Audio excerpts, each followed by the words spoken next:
Good news for Bangladeshi sports fan, বিশেষ করে Bangladeshi football fan, কারণ ফাইনালি ফিফা ওয়ার্ল্ড কাপ 2026 এর মিডিয়া রাইটস বাংলাদেশি কোন টিভি চ্যানেল কিনছে, and that channel is none other than TA sports.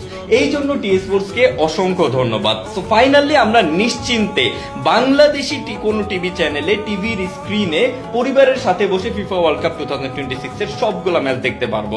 এইটা আসলে টিএ স্পোর্টস যদি নাও কিন্তু তারপরও কিন্তু আমরা দেখতে পারতাম। আমরা জানি যে বিভিন্ন বিদেশি চ্যানেলের মাধ্যমে দেখতে পারতাম, বিভিন্ন ওয়েবসাইটে দেখতে পারতাম, বিভিন্ন থার্ড পার্টি লিগেল ইলিগাল অ্যাপসে দেখতে পারতাম, বাট টিভির স্ক্রিনে বাংলাদেশি কোনো টিভি চ্যানেলে পরিবারের সাথে বইসা যে ফিফা ওয়ার্ল্ড কাপের ম্যাচগুলো দেখার যে একটা আমেজ, এইটা হয়তো আমরা পাইতাম না। সো এই আমেজটা ক্রিয়েট করে দেওয়ার জন্য টিএ স্পোর্টস কে অসংখ্য ধন্যবাদ। ভাই, আমাদের সবসময় একটা আফসোস ছিল যে বাংলাদেশে কোনো স্পোর্টস চ্যানেল কেন নাই। আমরা ইন্ডিয়ায় দেখতাম, পাকিস্তানে দেখতাম, বিভিন্ন দেশে কিন্তু একটা সিলেক্টেড স্পোর্টস চ্যানেল থাকে। সো টিএ স্পোর্টস হচ্ছে ওই চ্যানেলটা যেটা বাংলাদেশের প্রথম স্পোর্টস চ্যানেল যারা শুধুমাত্র স্পোর্টস নিয়ে কাজ করে।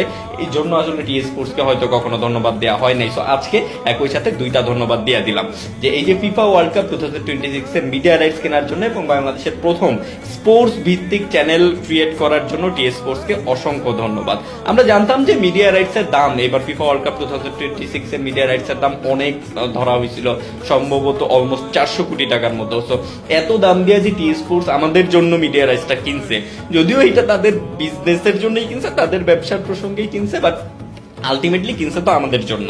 সো আলটিমেটলি এই যে টিএ স্পোর্টস আমাদের জন্য এত বড় একটা গার্ডস দেখাইছে, প্লাস হচ্ছে বাংলাদেশের সকল খেলা যে তারা দেখায় এবং বাংলাদেশের প্রথম স্পোর্টস চ্যানেল যে তারা, এইটার জন্য সবকিছুর জন্য আসলে টিএ স্পোর্টসকে অসংখ্য ধন্যবাদ। এবং ফিফা ওয়ার্ল্ড কাপ 2026 এর সবগুলা ম্যাচ আমাদেরকে বাংলাদেশি টিভি চ্যানেলে টিভির সামনে বসে পরিবারের সাথে দেখার যেই সুযোগটা টিএ স্পোর্টস তৈরি করে দিছে, এইটার জন্য টিএ স্পোর্টসকে অসংখ্য ধন্যবাদ।